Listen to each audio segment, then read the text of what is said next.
All right, everybody, welcome in. Happy November. Welcome into Green Dot Daily, Action Network's daily sports betting show. I'm your host, Brendan Glasheen. We are here every weekday at noon Eastern, streaming live in the Action app, on the Action YouTube channel, as well as Action HQ Twitter.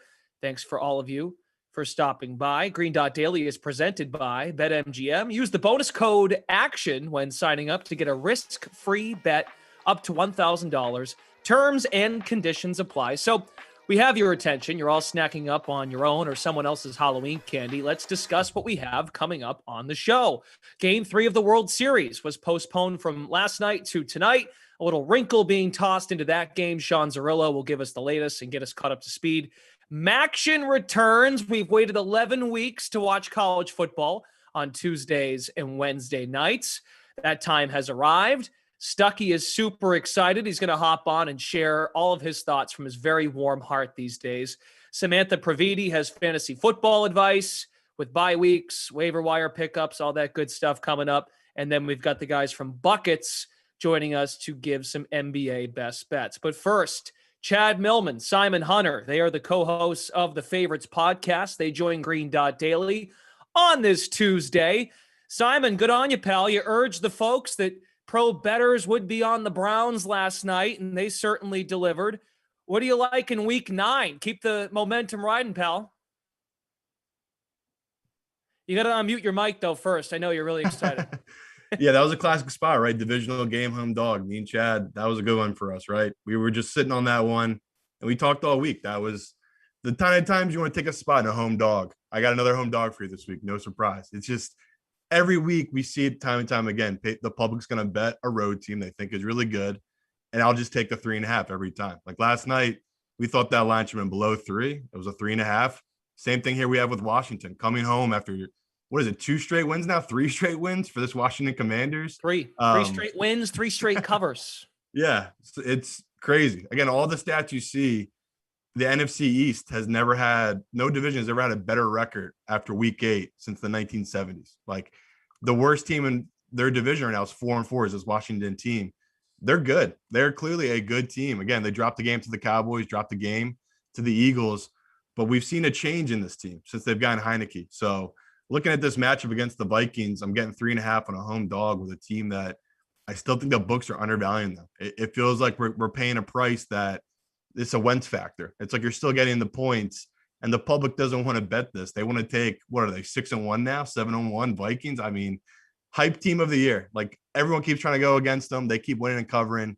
They're due. Bad spot on the road. We've seen Kirk in outdoor games. It's different than when he's indoor on that turf. They're just not as fast. So give me a Washington team that's played well in defense, and they're moving the ball on offense. I just like the combo here of taking that 3.5 home dog.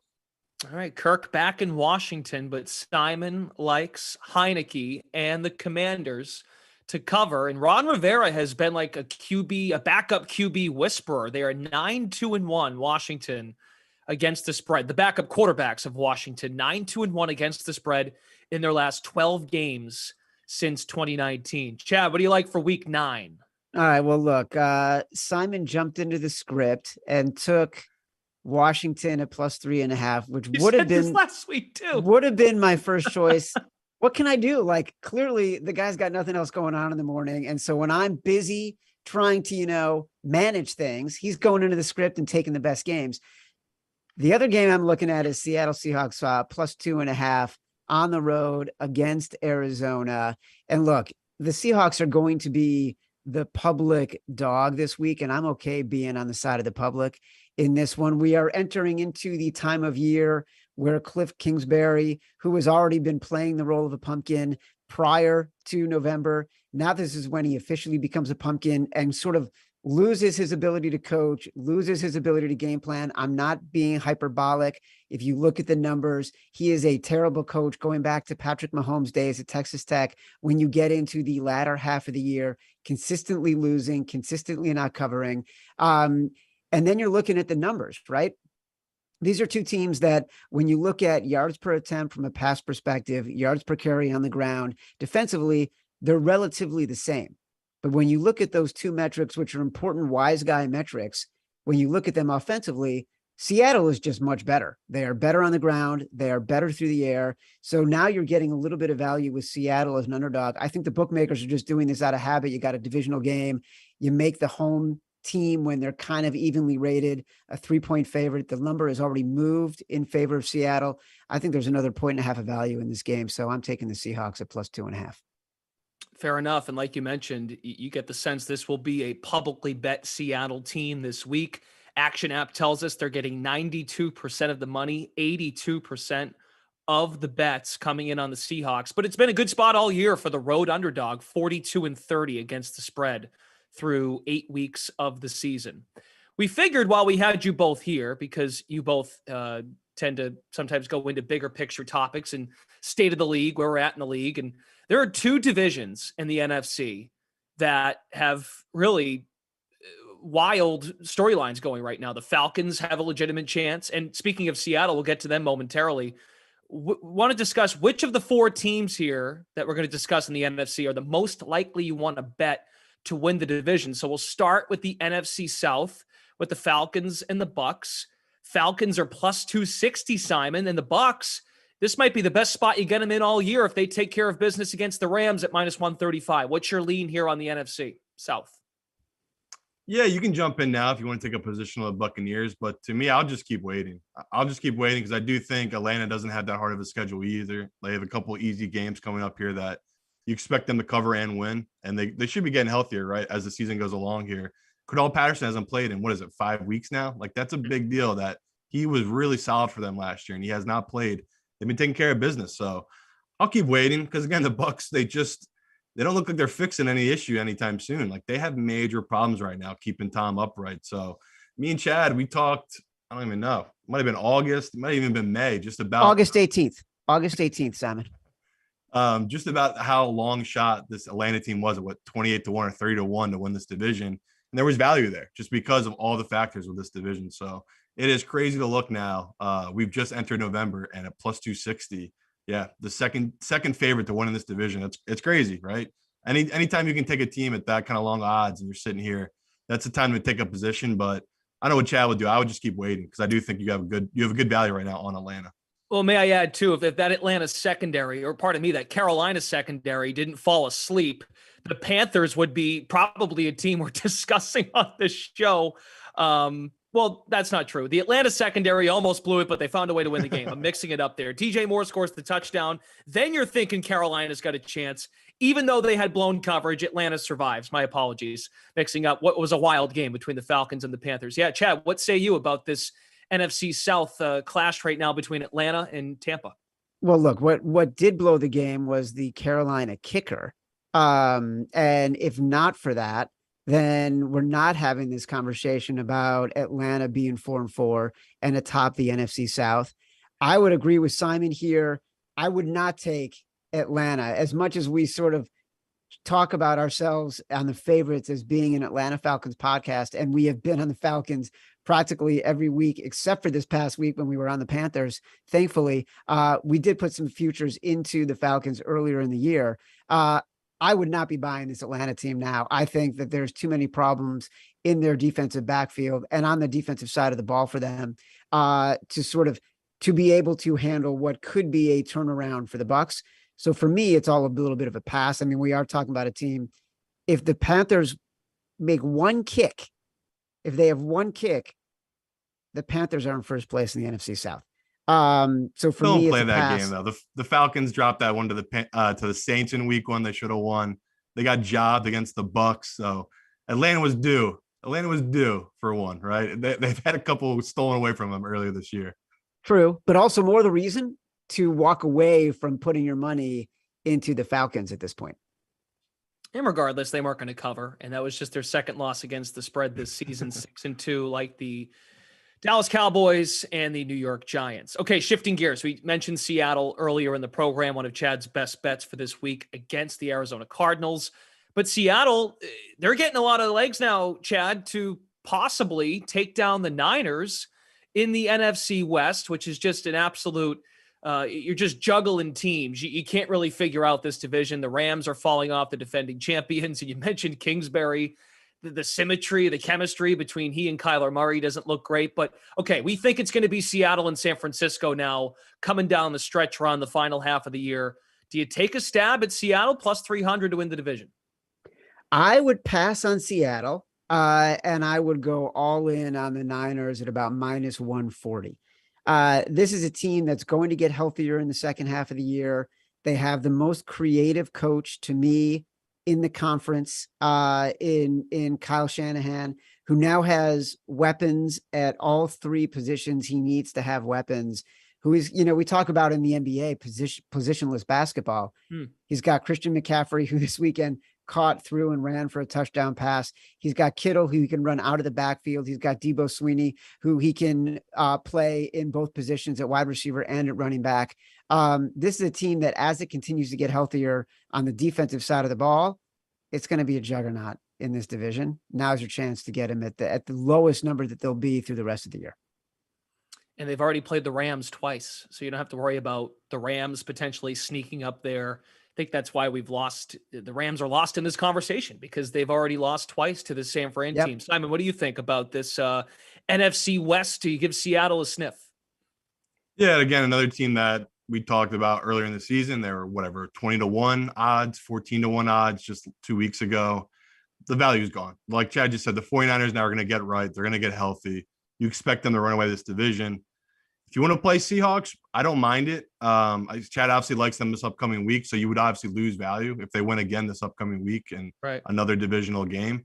But 49ers, if they get right, that's the best team in that division. Like, that's the team that's making the moves to go win a Super Bowl. The Seahawks are trying to tank a year. They were literally trying to tank this year and not do anything. They're in a good spot. They got it all clicking right now. But it's just two teams that when one gets healthy, like we expect the 49ers to, that's where the value is. So I actually am going to hedge. If you can get minus 140, minus 130, I would take a position in the 49ers here. But at the same time, you have to be excited. If you do have the Seahawks at good odds, there's no Jimmy G waiting behind Jimmy G. Like, if Jimmy G goes down, that's it for the 49ers. There is no backup plan anymore. And we've seen that team without Jimmy, they don't win. Shanahan does not win without Jimmy G. So it's exciting if you do have Seahawks future, because this 49ers team is literally hanging on by a thread at this quarterback position, but it's all clicking right now. So to me, minus 140, minus 130, that's a team I'm willing to back there at good odds. Well, and Seattle's got Drew Lock. They'll be just fine if something happens to Gino. That was sarcasm, just to be sure. Okay, very good. So lesson learned here. Go get San Francisco now and maybe wait a bit on the Tampa Bay Buccaneers. Check out The Favorites, otherwise known as the Atlanta Falcons podcast, every Wednesday and Friday morning, wherever you listen to your podcast. You also want to catch these guys live. The Favorites pod goes live a day earlier on AMP. Go find AMP, download the app for free, and follow The Favorites to join the fun live every Tuesday and Thursday. Chad, Simon, thanks so much. Thank you. All right, let's give this a try again. Game 3 of the World Series on this November 1st night, set to get underway. Lance McCullers on the mound. That remains the same for Houston, but now it's Ranger Suarez on the mound for the Philadelphia Phillies, not Noah Syndergaard. So those of you that had ideas of wearing your Thor costume last night, or Philly fans having Thor costumes on, that's not happening. Rangers on the mound. And joining us now to talk about tonight's game is Sean Zerillo, Action Network MLB senior writer. Sean, what do you think in terms of Monday's postponement? How does it affect the series now? Well, certainly Suarez being able to start game 3 for the Phillies, obviously their odds have dropped relative to where they were for Monday. But in terms of how I think it actually helps these two teams, assuming Suarez had pitched on Monday, the Astros bullpen should be a bit better rested, because two of their key relievers, Ryan Presley and Montero, both ended up pitching in games 1 and 2 of this World Series. No other relievers on either of these two teams worked in both games. So the Astros had two of their better relievers coming into game 3 with the day off, but still having worked the previous 2 days. Now they've had 2 full days off to rest. And when the Astros bullpen and the Phillies bullpen are both rested, the Astros have a significant advantage. So in terms of game 3, even though the Phillies are able to start Suarez now, I actually think it helps the Astros more in terms of their bullpen being rested. But for the full series, I definitely think it helps the Phillies. Now you have Suarez lined up on full rest to start in games 4 or in games 3 and 7. We're going to get Aaron Nola in game 4 going for the Phillies. Only going to have to pitch Noah Syndergaard and that bullpen day one. So if they're able to steal game 3 tonight, win game 4 with Aaron Nola, have a chance to clinch it at home with all hands on deck out of their bullpen for game 5. So I think the extra day off helped the Phillies more for the series. But in terms of game 3, it rested that Astros bullpen just with that extra day. And this pitching switch does not shift the series odds all that much. Philadelphia still plus 145 to win the World Series. Astros at minus 175. We talk about this game 3. How do you want to bet it? The total didn't change much from yesterday, still sitting at 8, but some slight movement in favor of the Phillies as far as the full game money line and the first 5 money line. But how do you want to pick this game apart? Yeah, Suarez is a slightly better pitcher than Syndergaard, but the Phillies were expected to essentially use Syndergaard once through the order and then pull him in favor of their relievers. Suarez, ideally, you would like to get more length out of. The issue with Suarez against the Astros crushed left-handed pitching all season. Number 2 offense in baseball against lefties this year, right behind the Cardinals. But after the trade deadline, they were number 1 by a wide margin, 46% better than league average against left-handed pitching. They are set up to crush lefties.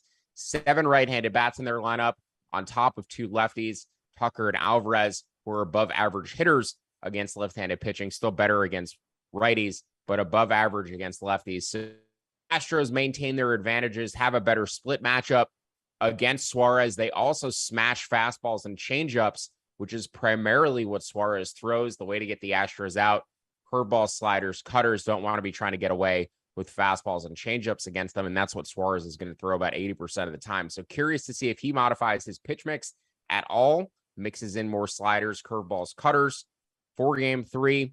On the other side of the matchup with Houston, Lance McCullers, like him against this Phillies lineup, keeps them in their lesser split, but he's also been pitching much better of late by incorporating his slider more. He used to be a very heavy curveball usage pitcher, had reverse splits because of it, started incorporating his slider more last year, more this year as well, and in the playoffs, it's been his most commonly selected pitch. That helps him get righties out more than it does lefties. It's more effective against same-sided hitters. So tried to target guys on the Phillies who I thought would hit sinkers and sliders well, which is primarily what McCullers is going to throw to righties. The guy who stands out is Rhys Hoskins. I like Hoskins over 1.5 total bases where you can find it at around plus 150, specifically to get a hit, minus 165 at BetMGM. I think that's a fine price. There's some minus 150s out there as well. SaberSim projects him for 0.8 hits. So that juice probably getting about a break-even price on it. Not much of an edge there, but I do like him to get a hit tonight against the pitch mix that he's going to see from McCullers. May even face him 3 times, hitting it near the top of that Phillies lineup. On the Astros side, the guys who stood out for props against the sinker and changeup combination of Suarez, Jose Altuve, Yordan Alvarez, bit juicy on their props to play them. So Hoskins over 1.5 total bases to get a hit. The bets I'm going with tonight. And then I'm keeping an eye on that Astros first 5 money line as well. Currently sitting minus 120, projected it at minus 122. I would bet it up to minus 113 or better. So you're just going to need the price to come down a little bit before jumping in. Do you think that's possible, the price coming down at some point this afternoon?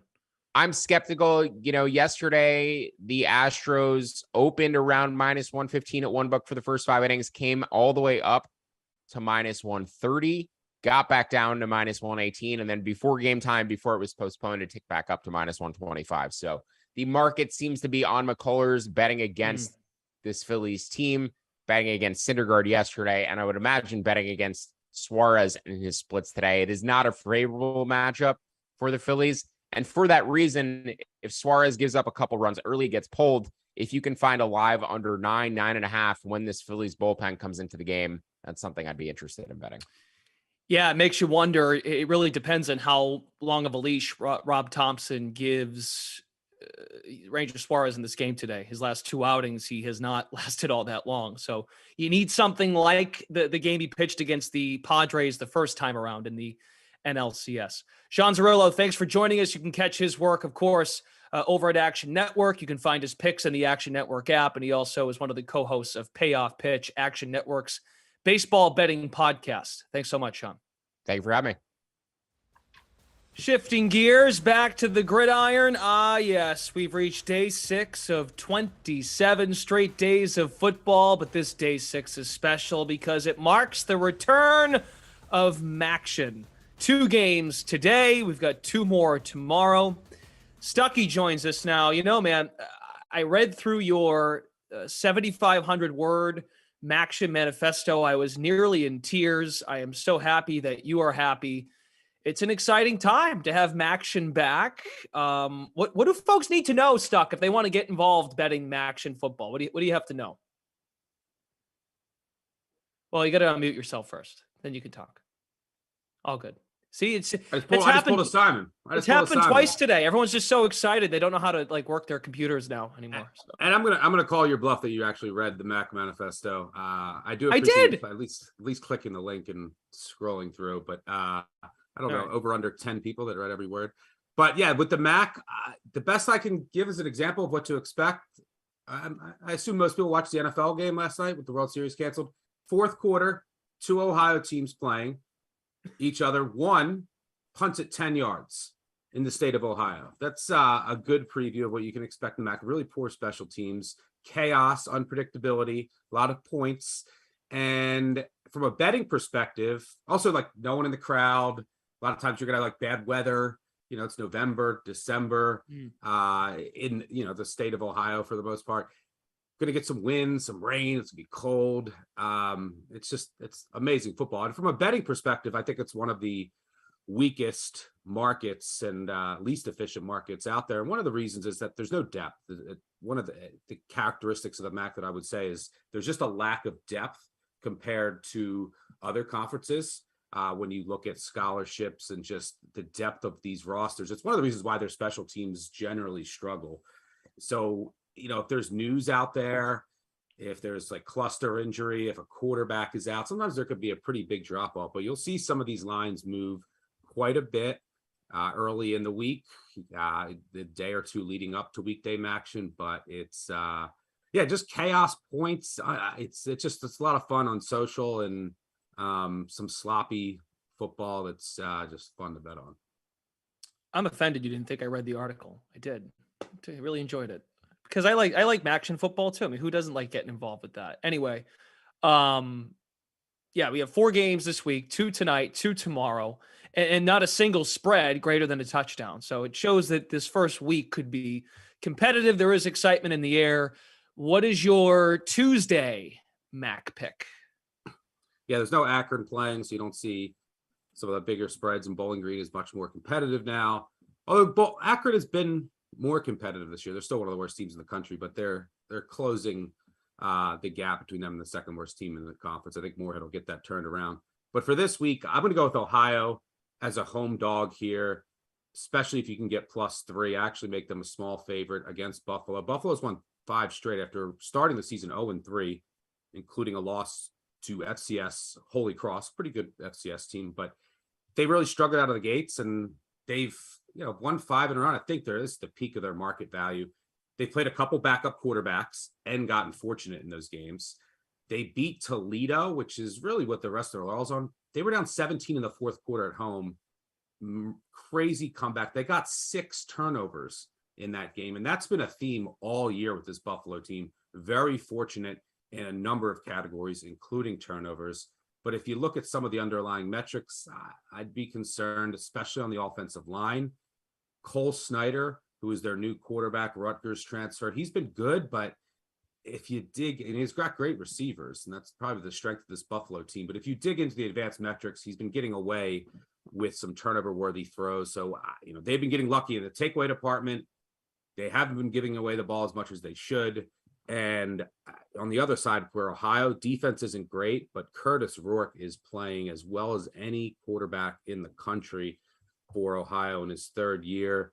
He's got an Ohio State transfer at wide receiver that's made a big difference, but he really spreads the ball. He's playing extremely efficient at the quarterback position. So I think this is a good spot to sell Buffalo and to buy the home dog Bobcats with a better quarterback. And I'll be extra invested because I have if you read my preseason MAC manifesto, I don't know if you did, I have an Ohio, 20 and 25 to 1 futures to win the MAC in this game will go a long way in deciding one of the divisions. Very good. And by the way, these two teams, Buffalo and Ohio, were neck and neck in the preseason poll in the East. Buffalo finished with 78 points in that preseason coaches poll. Ohio 72 points. Money is coming in on Ohio, according to the Action app right now. This spread opened at 3.5. It's at 3. Ohio getting 86% of the money, 61% of the bet. So a slight bet percentage coming in on Buffalo as well. So Stuck, you're going to be with us throughout the course of the season, of course, coming on Green Dot Daily and discussing the MAC, but also we've got the MACTION show from Action Network this coming MACTION season. What can you tell us about that? What might be in store? Yeah, myself, Brett McMurphy, Colin Wilson, every Tuesday we'll go over our favorite bets, favorite sides, favorite totals for the Tuesday and Wednesday weekday MACTION card. So make sure you tune into that. And then we have our podcast out, Big Bets on Campus. We have an episode that just came out this morning. We'll have a couple later this week, and then Big Bets on Campus live, 10:30 a.m. Eastern on Saturday mornings. So if you're into MACTION, we'll have our show each and every Tuesday afternoon. Tweet out the link and talk some Tuesday and Wednesday games. And yeah, one final note, you mentioned like, oh, look, the preseason poll. That's another characteristic of the MAC, which makes it so fun. Yeah, I highly recommend taking a long shot, or if you don't want to read my preseason MAC Memphis or follow me, just take a long shot in the MAC. You're going to be watching these games on a Tuesday and Wednesday, like in isolation, and you will. This is not like, imagine the SEC. It's like 2023, Vanderbilt's in first place and Alabama's in last. Like that would never happen, right? In the MAC, you see that constantly. You can go from worst to first. Yeah, in just one season because of the lack of depth. You get a coach in there, one quarterback can make all the difference. So there's a lot of volatility, and it's a great conference to take a little long shot to win the conference in. Yeah, and we're used to isolation these days, so it shouldn't be that challenging. If you get a football game on, you should have no problem enjoying yourself. Want to get you a quick thought on this, Stuck. This just came through from Tom Pelissero from the NFL Network. TJ Hawkinson is heading to the Vikings in a big trade. Minnesota sending a 2023 second, a 2024 third, Hawkinson going to the Minnesota Vikings, and then a fourth and a conditional fourth also going back to Minnesota. So some swapping of picks, but a second and a third are what the Vikings are giving up to get Hawkinson. And like I said, they're going to get back a fourth and another fourth, a conditional fourth and a regular fourth. You got quick thought on this, Hawkinson to the Vikings?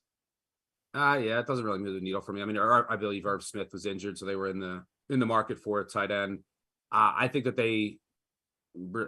going to hold the Vikings back ultimately is like they're a decent team. They're winning all these coin flips so far this year. They're more than likely going to make the playoffs. I think their defense is ultimately going to hold them back. So yeah, I don't think a tight, maybe he's going to help in the red zone, and he's a good player, and they needed to address the tight end position, but I don't think it moves the needle for them as far as the hierarchy of where they stand in the NFC. I think it's clearly like the Eagles. And then once the 49ers get fully healthy, I think they're right there. And then maybe it's Dallas. And then, your next tier is Minnesota. Now, look, once you get into the dance, that's all that matters. You win a couple games, but I don't think it moves the needle from a power ratings perspective or anything. I tend to agree. Kevin O'Connell did come from the Sean McVay coaching tree. This looks like a McVay trade, just like reading all the picks. And yeah, sure, we'll give up this second, this third down the road. We're in win now mode, but it's just another toy for an offensive coach, a young offensive coach in the NFL to say, ooh, how can we work this guy into our other pieces? So again, folks, don't forget, we've got 4 p.m. Eastern time, the MACTION show later today. And of course, don't forget to join Stuckey on the Big Bets on Campus crew over the weekend and check out their podcast, which also is presented by BetMGM. Stuckey, thanks so much for the time, man. Absolutely. Good luck.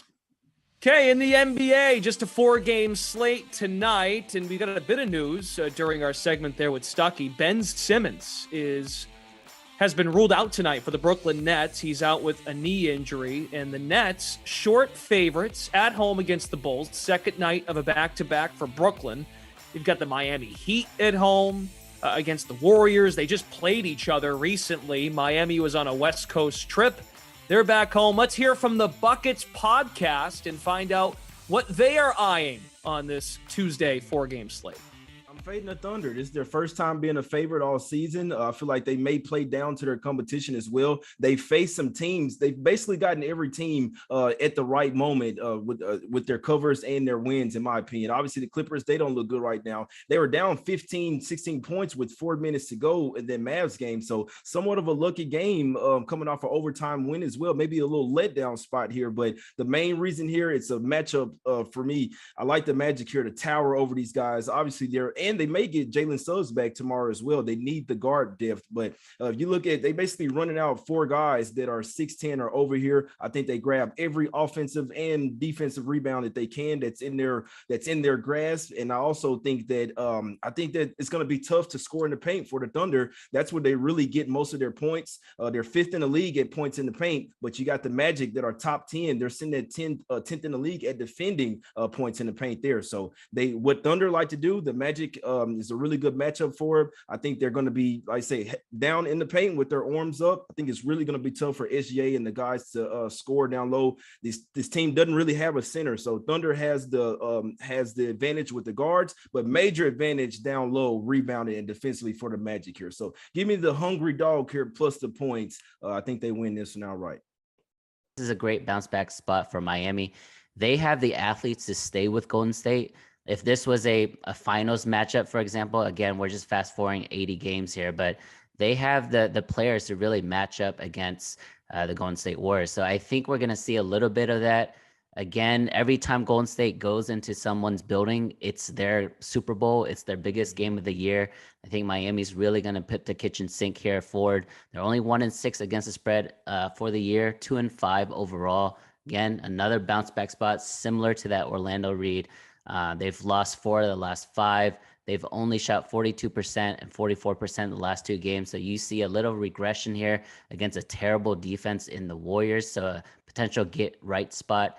Only made 11 threes last time out. You hope that regresses up to 15, 17 threes as well.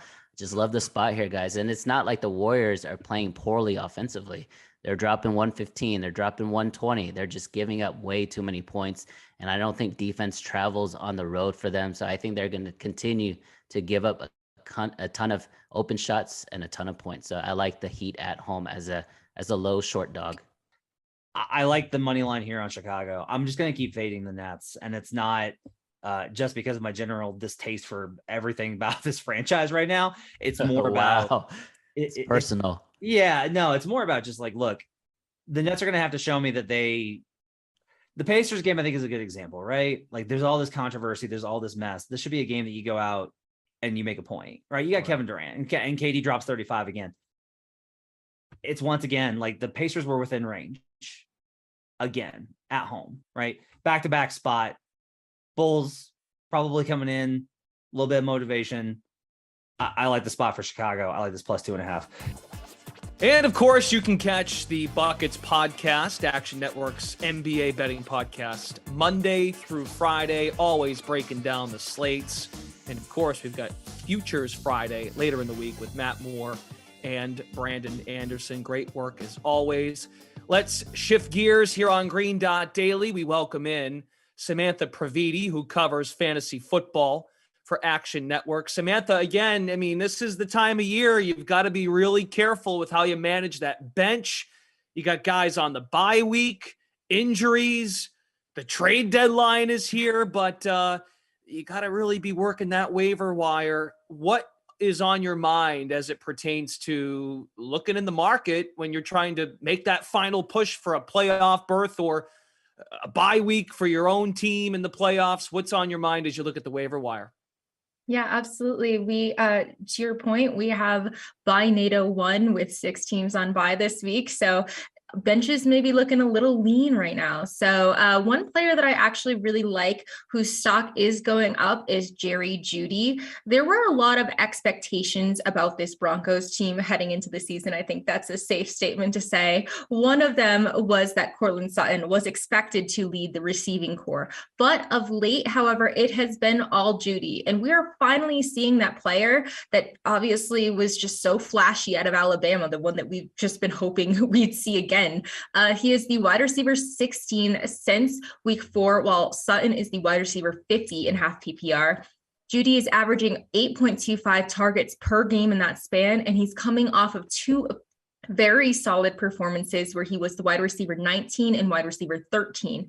The Broncos offense can really only go up from here. Like, they set a pretty low baseline. And I know that he's talked about as a potential trade target. If he is traded, I think it's very likely that it would be an upgrade from the 2022 version of Russell Wilson. Fair enough. Jerry Jeudy has looked good. Seems like Russ's go-to guy. That all the hype with those two working out in the offseason when Wilson was acquired, that was his guy, getting those offseason workouts, offseason training underway. So Jeudy trending up. Who is someone that might be has a stock going down? Yeah, Darrell Henderson is someone that I think is going down. He had all the opportunities in the world to run away with this backfield amid the Cam Akers drama. Akers sidelined amid friction with the coaching staff. He could still be traded. If not, though, they say he's going to rejoin the team, but I just do not envision a scenario where he is utilized heavily. So with Akers out, Henderson led the backfield in week 6, 14 touches for 52 all-purpose yards and a touchdown. But coming out of the bye, it seems that that's just not what the team wanted. So they actually opted to give 4th string running back Ronnie Rivers a try, which, by the way, I got grief for bringing up on Convince Me. I think the guy said, I'm not worried about a 4th string running back, but Henderson saw a season low 41% of snaps in that game, out-touched by Rivers 12-6, finished as the RB 50. We also have the possibility of rookie 5th rounder Kyron Williams returning as soon as this week. So none of this bodes well for Henderson. So your short window to sell a high on him has unfortunately closed. You do not deserve any grief on that note, because not only that, Rivers had 4 targets in the receiving game as well. Sean McVay is also the same guy, no longer with the team, but he traded for Sony Michel, gave up a high pick for him from New England, and used him instantly and basically upgraded his status over other guys on that depth chart. And it just didn't make all that much sense. So yeah, Sean McVay is like Kyle Shanahan light. They're both kind of mercurial. Like, they're fast to pull the trigger and kind of move on from someone.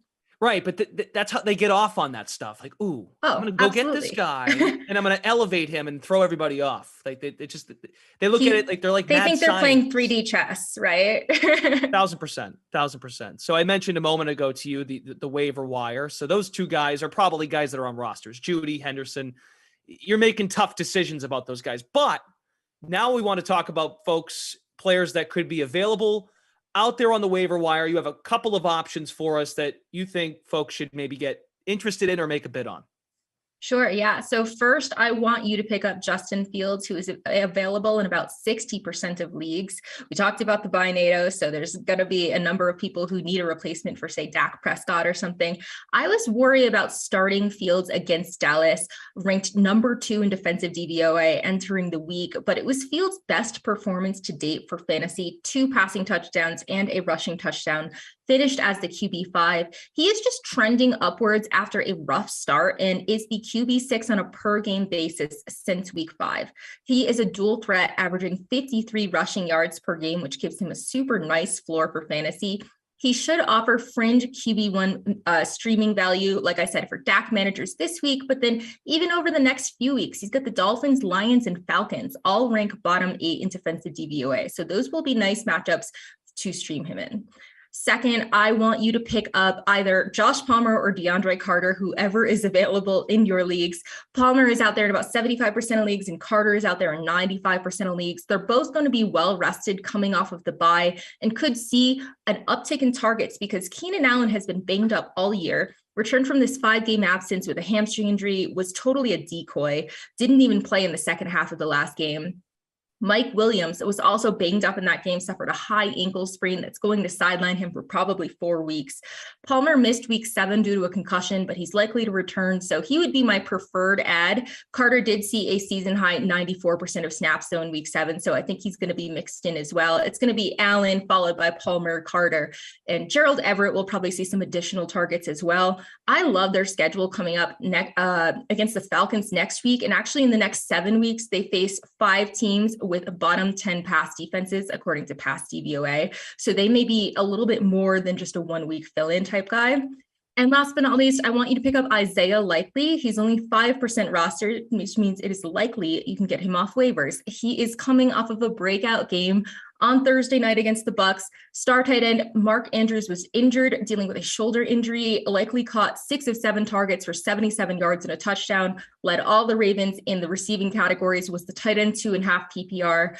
Andrews' shoulder injury isn't believed to be serious, but it's still up in the air for his status for Week 9.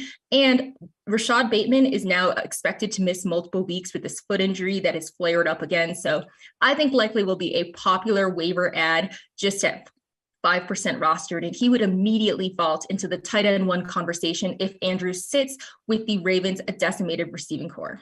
Love these options. Love them, especially Likely. You have to preserve Mark Andrews. He's like the only option these days for Lamar Jackson. So absolutely. And you know what? They could go 2 tight end sets or and it's the tight end position the way it is. It's just like you need these guys that may have exposure in these high volume offenses. I also just caught myself saying he's like the only option. So yeah, the likely it's hard jokes. to not make puns with the name. Fun. Samantha Previte, don't take any crap this week on Convince Me. Make sure you bring up Rivers. Thanks so much for the time. Thank you. As a reminder, we want you all to follow us in the Action Network app, and you will never miss a pick, not only from our insiders individually, but the show is a collective. You can find Green Dot Daily. We have a separate account in the Action Network app where we log all the picks from the show, not just the picks on a nightly basis, but also futures that were given out at the time. Of course, those really only matter if you did it at the time, but picks for nightly games such as tonight's World Series. Also the picks given out for earlier this week in the NFL. You can find all of those from today. Chad, Simon, Sean Zerillo on the World Series, Stucky for tonight's MACTION, and of course the NBA from the Buckets Pod. You can find all of that again at Green Dot Daily in the Action Network app. Green Dot Daily is presented by BetMGM. As a reminder, you can use bonus code ACTION, ACTION. And when you sign up, you can get a risk-free bet up to $1,000. Terms and conditions apply. That is going to do it for this November 1st edition of Green Dot Daily. Thanks to our entire team, all of our contributors that joined us today. I'm Brendan Glasheen. You all have a great rest of your Tuesday. Best of luck. Get those green dots, and we will see you again tomorrow at noon Eastern.